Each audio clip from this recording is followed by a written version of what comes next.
نحمده ونصلي ونسلم على رسوله الكريم وعلى آله وأصحابه أجمعين أما بعد فأعوذ بالله من الشيطان الرجيم بسم الله الرحمن الرحيم وإذ قلنا للملائكة اسجدوا لآدم فسجدوا إلا إبليس أبى واستكبر وكان من الكافرين صدق الله مولانا العظيم۔ درود شریف پڑھیں، اللہم صلی علی سیدنا مولانا محمد معدن الجود والکرم وآلہ وصحبہ وبارک وسلم۔ محترم سامعین، درس تفسیر میں حضرت آدم علیہ السلام کے حالات بیان کیے جا رہے ہیں، جس میں فرشتوں کا حضرت آدم علیہ السلام کو سجدہ کرنا اور ابلیس کا انکار کرنا یہ بیان ہوا تھا، جس میں وَإِذْ قُلْنَا لِلْمَلَائِكَةِ اسْجُدُوا لِآدَمَ فَسَجَدُوا إِلَّا إِبْلِيسَ تک 2 دن میں تفصیل سے ساری باتیں بیان ہوئی۔ آج ابا واستکبر وکان من الکافرین، کہ اس نے انکار کیا اور تکبر کیا اور کفر کرنے والوں میں سے ہو گیا۔ اس پر انشاءاللہ 2 دن تک گفتگو ہوگی، چونکہ جو بیماری ابلیس کے اندر تھی اور پیدا ہوئی، اس بیماری میں جانے انجانے میں ہم بھی مبتلا ہو رہے ہیں۔ اس تعلق سے انشاءاللہ تعالی قرآن اور احادیث کی روشنی میں بڑی تفصیل سے تکبر کے تعلق سے بھی گفتگو ہوگی۔ اللہ فرماتا ہے کہ شیطان نے انکار کیا اور تکبر کیا۔ تو تکبر کیا تو تکبر کی تعریف یہ ہے کہ یرک انسان نفسہ اکبر من غیرہ، یعنی انسان خود کو دوسروں سے افضل گمان کرے، یہ ہے تکبر۔ تو شیطان نے 3 وجہوں سے اپنے کو آدم علیہ السلام سے بڑا سمجھا۔ ایک تو یہ، دوست نے کہا خلقتنی من نار و خلقتہ من طین، کہ میں آگ سے پیدا ہوا اور آدم مٹی سے، اور آگ خاک سے افضل ہے، اور جو افضل سے پیدا ہو وہ بھی افضل، لہذا میں آدم علیہ السلام سے افضل۔ دوسری وجہ اس کو اپنے آپ کو بڑا سمجھنے کی یہ تھی کہ میں ہزاروں سال عبادت میں مشغول رہا، آدم علیہ السلام نے ابھی کوئی عبادت نہیں کی، لہذا میں ان سے افضل۔ اور تیسری وجہ کہ میں نے دنیا میں بڑے بڑے کام انجام دیے، جیسے زمین کو جنات سے خالی کرانا وغیرہ، اور آدم علیہ السلام نے اب تک کوئی مشقت نہ اٹھائی، لہذا میں ان سے افضل ہوا۔ تو معاذ اللہ اس نے یہ سمجھا کہ حق تعالیٰ نے میری ناقدری کی اور سالہ سال کا حق کے خدمت برباد کر دیا۔ تبھی تو کہتا ہے ربی بما اغویتنی، اے رب یہ جو تو نے مجھے گمراہ کیا، معاذ اللہ رب العالمین۔ اس لیے سجدے سے انکار بھی کیا، اور اس انکار کی دوسری وجہ وہ بیان کرتا ہے لم اکن لاسجد لبشر، کہ میری شان نہیں کہ کسی بشر کو سجدہ کروں۔ تو اس نے تکبر کیا، غرور کیا۔ خیال ہے کہ کفار کے مقابل تکبر عبادت ہے، اور نبی کے مقابل تکبر کفر ہے۔ شیطان کا جو تکبر تھا وہ نبی کے مقابل تھا، اور بعض تو اللہ تعالیٰ کے مقابل تکبر کرتے ہیں، جیسا کہ فرعون کو دیکھ لیا، انا ربکم الاعلی کہتا ہے۔ اس لیے یہاں یہ بات بھی ذہن میں رہے کہ شیطان ابتدائی سے سرکش و نافرمان نہیں تھا، بلکہ یہ تو بہت بڑا عبادت گزار اور کثیر علم رکھنے والا تھا، بہت زیادہ علم والا تھا، نیز اسے علمی حوالے سے فرشتوں پر فضیلت حاصل تھی، اسی بنیاد پر اسے معلم الملکوت کہا جاتا تھا، پڑھاتا تھا فرشتوں کو۔ اب دیکھنا یہ ہے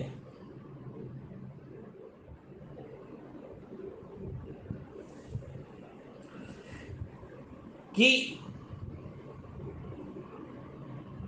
جب گناہ تکبر نے شیطان جیسے عبادت گزار کو ہلاک و برباد کر دیا، تو ہم جیسے عام لوگوں کے لیے جن کی علمی قابلیت انتہائی ناقص اور عبادت کا معاملہ یہ قطعاً جو ہے ناقابل اعتبار ہے، لہذا ضروری ہوا کہ ہم بھی جو تکبر کا یہ گناہ ہے، یہ باطنی گناہ ہے، یہ اندر کی بیماری ہے، اس کو پہچاننا ضروری ہے۔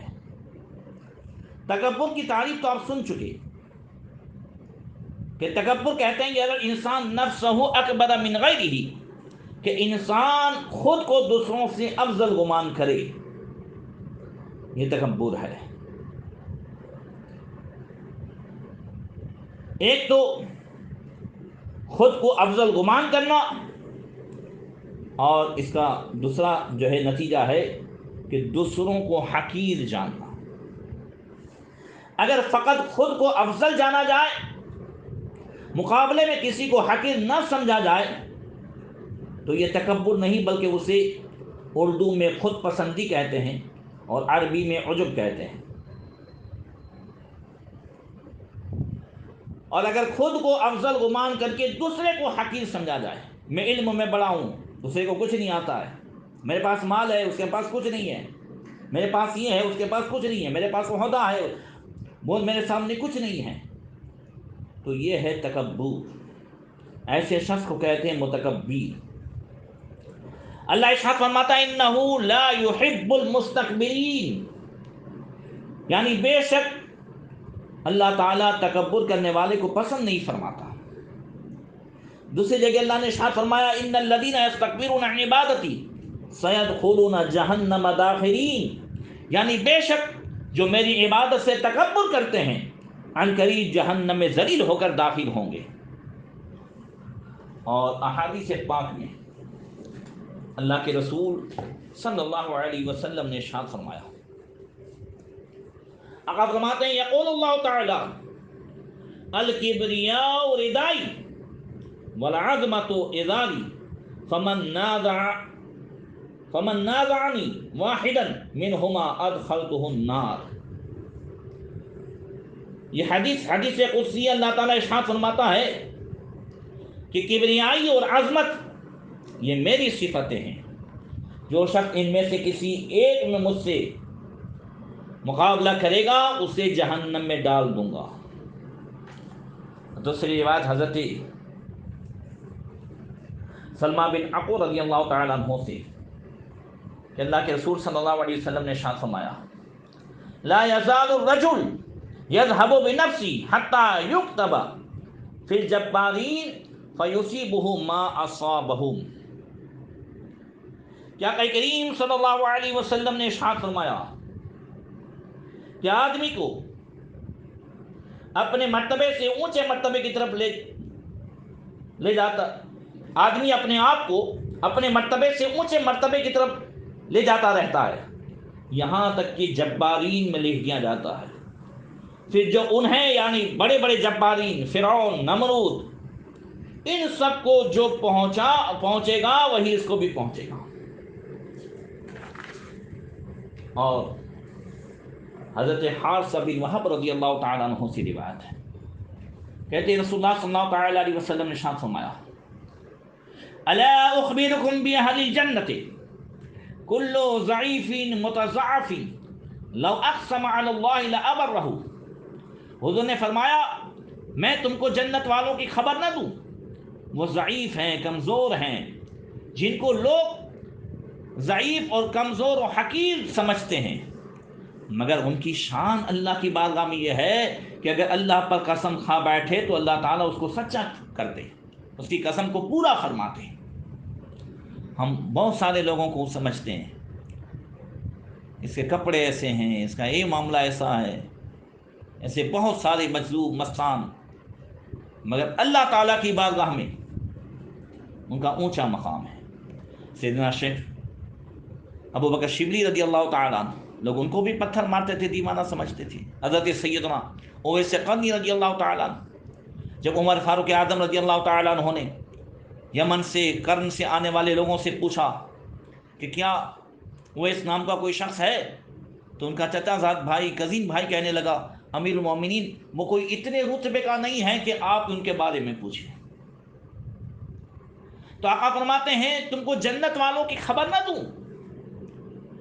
یہ وہ لوگ ہیں جو ضعیف ہیں، لوگ اسے کمزور سمجھتے ہیں، حقیر سمجھتے ہیں، مگر لو اقسم علی اللہ لابرہ، اگر اللہ پر قسم کھا بیٹھے تو اللہ اس کو سچا کر دے۔ الا اخبرکم باہل النار کل عتل جواز مستکبر۔ اور آقا نے فرمایا اے لوگوں کیا جہنم والوں کی خبر نہ دوں؟ وہ سخت گو اور سخت، خود جو ہے سخت طبیعت کے مالک، بڑی سخت خصلت رکھنے والے، وہ تکبر کرنے والے لوگ ہیں، یعنی ان کی طبیعت بھی سخت، زبان بھی سخت، اور ان کا مزاج بھی سخت۔ یہ جہنمیوں کی نشانی بیان فرمائی۔ اللہ تعالیٰ 15ویں پارے میں ارشاد فرماتا ہے لا تمشی فی الارض مرحا انک لن تخرق الارض ولن تبلغ الجبال طولا۔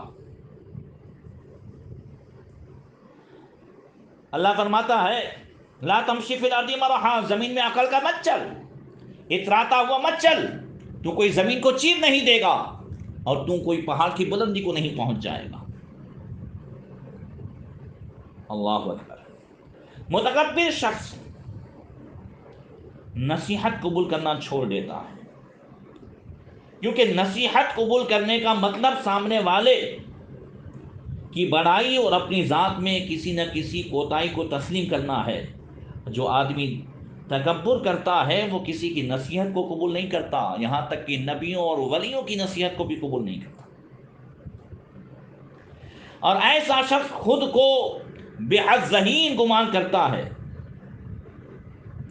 اسی وجہ سے تکبر کرنے والا کسی سے مشورہ نہیں لیتا، اور کسی سے مشورہ لینا اپنی شان کے خلاف جو ہے سمجھتا ہے۔ یہی حال ہمارے یہاں کے جو ہے پردھان کا ہے، اور اسی وجہ سے اس کی بے وقوفی کی غلطیاں جو ہے وہ سارے لوگ بھگتتے ہیں۔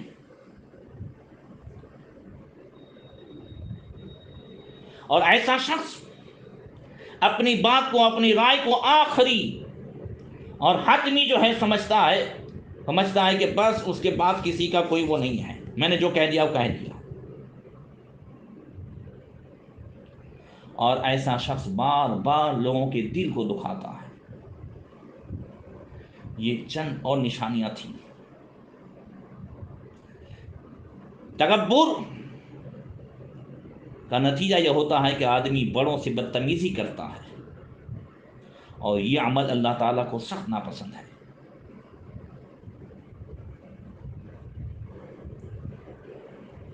میں نے بتایا کہ جیسے اللہ تعالیٰ کے مقابلے میں بھی تکبر، ایسے ہی نبیوں کے مقابلے میں تکبر۔ یہ ابو جہل، ان سب کا نبیوں کے مقابلے میں بھی تکبر تھا۔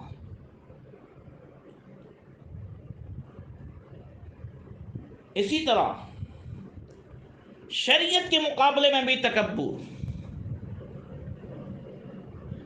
یہ سب وہ قسمیں ہیں جو تکبر کرنے والے کو کافر بنا دیتی ہے۔ کبھی کبھی معاذ اللہ کسی سے اگر شریعت کی بات کہی جائے تو کہتے ہیں شریعت وریعت کو چھوڑو، معاذ اللہ رب العالمین۔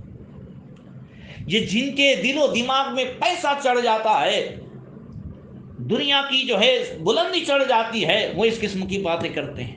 جب روزہ و نماز کی بات آتی ہے تو ان کی زبان سے ایسی بکواس نکلتی ہے۔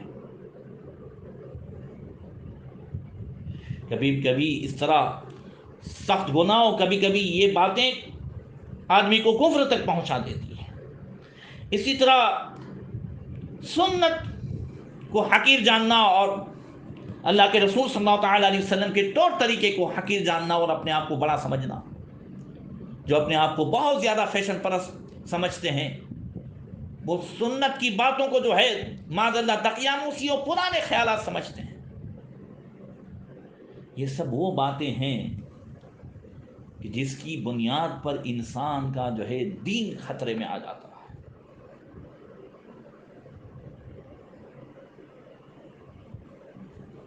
اور جب تکبر دین کو اپنی گرفت میں لے لے، آدمی جب متکبر بن جائے تو پھر اس کی اور کچھ نشانیاں دیکھ لیں. متکبر آدمی کسی سے ملاقات کے لیے خود چل کر جانا یہ ذلت کا سبب سمجھتا ہے. لہذا ایسے شخص کی خواہش ہوتی ہے کہ ہر ایک اس سے ملنے کے لیے آئے، وہ کسی سے ملنے نہیں جاتا. گزشتہ بادشاہوں کی ہسٹری دیکھیں کہ بڑے بڑے سفراء یعنی بڑے بڑے سفیر ان کے پاس آتے تھے ملنے کے لیے دوسرے ملکوں سے، مگر ان بادشاہوں کو جب پتہ چلتا تھا کہ کسی کوٹری میں اللہ کا ولی رہتا ہے تو وہ خود چلے جاتے تھے. سلطان اورنگزیب عالمگیر پتہ چلا حالانکہ وہ وہاں بیٹھنے والا حقیقت میں 100 روپیہ تھا، مگر پھر بھی ملاقات کے لیے گئے. اللہ اکبر. تو جو آدمی اپنے آپ کو بڑا سمجھ لیتا ہے اس کی خواہش ہوتی ہے کہ سب اس کو ملنے آئے، کوئی جو ہے وہ کسی کو ملنے نہ جائے. اور ایسا آدمی اسی وقت کسی سے ملاقات کے لیے جانا پسند کرتا ہے کہ جب اسے کسی وجہ سے خود سے برتر گمان کرے یا اسے کچھ دنیاوی فائدہ ہو. دوسری نشانی، آدمی جب متکبر ہوتا ہے، مغرور ہوتا ہے، تو ایسا شخص کبھی بھی سلام میں پہل نہیں کرے گا، بلکہ اس کی خواہش ہوگی کہ ہر ایک مجھے سلام کرے، جس محفل میں میں بیٹھ جاؤں سب مجھے سلام کرے، وہ کسی کو سلام نہ کرے. اسی وجہ سے کہا گیا کہ اگر چاہتے ہو کہ تمہارے اندر سے تکبر کی بیماری نکلے تو ہر چھوٹے بڑے کو سلام کرو. تیسری نشانی، تکبر کی بیماری میں مبتلا شخص کسی کی بھی تعظیم کے لیے کھڑا ہونا پسند نہیں کرتا، چاہے کتنی بڑی شخصیت کیوں نہ آ جائے. ہاں کبھی کبھی مجبوری یا کسی نقصان سے بچنے کے لیے دل پر پتھر رکھ کر کے کھڑا ہو جائے تو الگ بات ہے، مگر جو اپنے آپ کو بڑا سمجھتا ہے وہ کسی بڑے کے آنے پر کھڑا نہیں ہوگا. اور یہی شخص جو ہے کبھی کسی سے مصافحہ کرنا، ہاتھ ملانا یہ بھی پسند نہیں کرتا. اس کی خواہش ہوتی ہے سب مجھ سے مصافحہ کریں، میں کسی کے سامنے ہاتھ نہ بڑھاؤں. اور اس کا انداز، اس کا رکھ رکھاؤ اس قسم کا ہوگا جس میں عاجزی کا بالکل دخل نہ ہو. چاہے اٹھنا بیٹھنا دیکھ لیں، گفتگو کرنا، ہر چیز متکبرانہ انداز میں کرے گا. اور پھر یہی تکبر انسان سے اور بھی گناہ کرا دیتا ہے کہ ایسا شخص متکبر کسی پر ظلم و زیادتی کرنے کے لیے کبھی بھی جو ہے وہ باز نہیں آتا، ظلم و زیادتی کر لیتا ہے، اور ظلم و زیادتی کرنے کے باوجود معافی مانگنے کے لیے تیار نہیں ہوتا اور کبھی اپنی غلطی تسلیم نہیں کرتا ہے.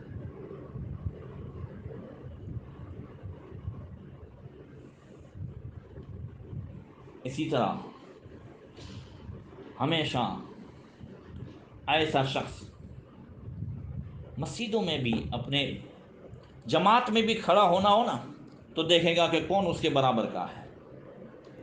کوئی اگر غریب ہے یا کم درجے کا ہے، حالانکہ نماز اور جماعت تو یہ ہے کہ ایک ہی صف میں کھڑے ہو گئے محمود و ایاز، نہ کوئی بندہ رہا نہ کوئی بندہ نواز، مگر متکبر وہاں بھی دیکھتے رہتا. اور ایسا متکبر شخص ہر ایک سے بحث کرنے میں غالب آنے کی کوشش کرے گا، دوسرے کی بات سنے گا ہی نہیں. اور ایسا شخص دوسروں کی حالت دیکھ کر کے یہی سوچے گا بس میں اس سے برتر ہوں، اپنی برتری تلاش کرے گا اور دوسروں کی کمیاں تلاش کرے گا۔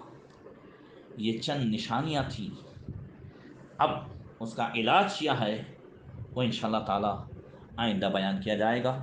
اللہ تعالی ہم سب کو اس باطنی جو ہے بیماری سے محفوظ فرمائے۔ السلام علیکم ورحمۃ اللہ وبرکاتہ۔